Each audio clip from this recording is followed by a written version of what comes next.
Price Lord everyone. இன்றைக்கு நம்ம today's tax காலேஜில் என்ன பார்க்க போகிறோம் அப்படின்னா, ரிஜாய்ஸ் இன் ஜீசஸ் ஆல்வேஸ். ஆமென்.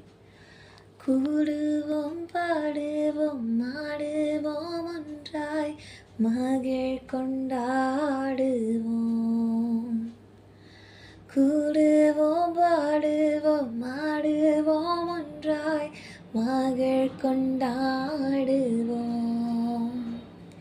நாடியே நம்மை தேடியே வந்த நாதானை ஸ்தோத்தரிப்போம்.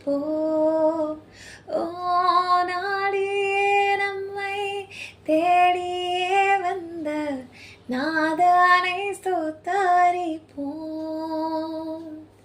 என்ன என்ன ஆனந்தம், என்ன என்ன ஆனந்தம் சொல்லக்கூடாதே. மன்னன் கிறிஸ்து என் பாவத்தை எல்லாம் மன்னித்து